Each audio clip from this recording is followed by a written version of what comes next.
Noong 2001, nung naging Pangulo si Gloria Macapagal Arroyo, nakita na niya ang kahalagahan ng magandang road network sa national at economic development. Naniniwala kasi si Pangulong Arroyo na ang infrastructure ay susi sa development.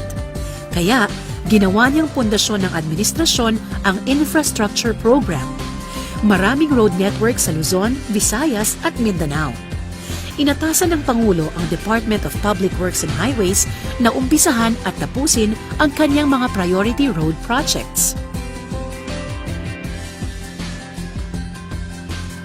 Tara kuya, joyride pa tayo. Sa helicopter naman.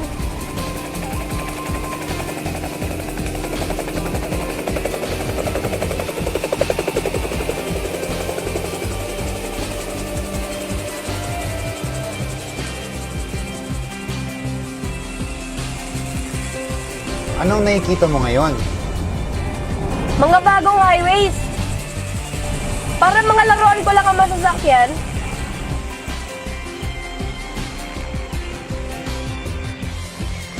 Wow! Ang ganda pala ng Metro Manila. Parang sine.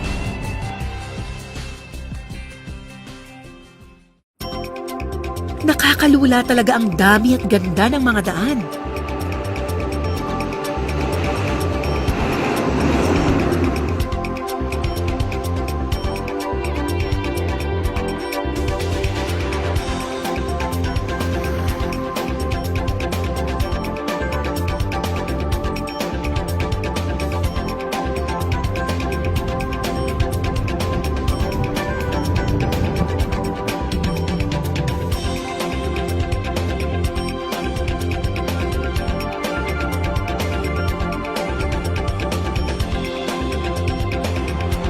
Kung may daan, magiging accessible ang pupuntahan mo. Maganda ang negosyo at asenso ng buhay sa lugar na may daan. Ayon sa Department of Tourism, patuloy ang pagdagsa ng mga banyagang bumibisita sa bansa taon-taon.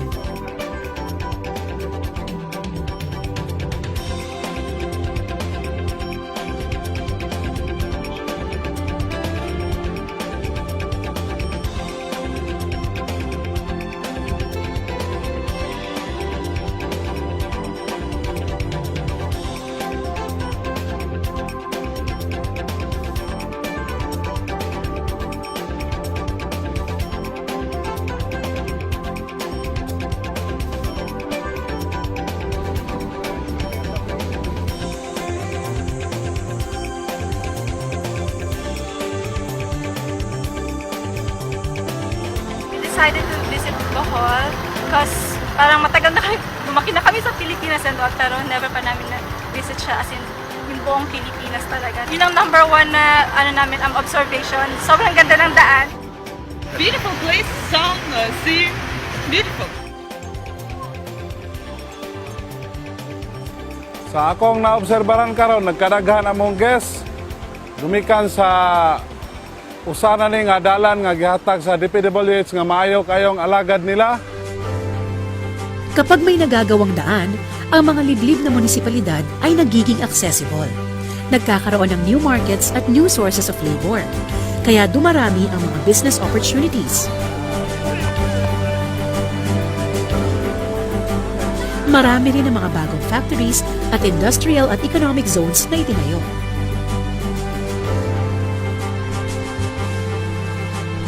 Sa administrasyon ni Pangulong Arroyo, daan-daang kilometro ng highway ang nakumpleto at nabuksan.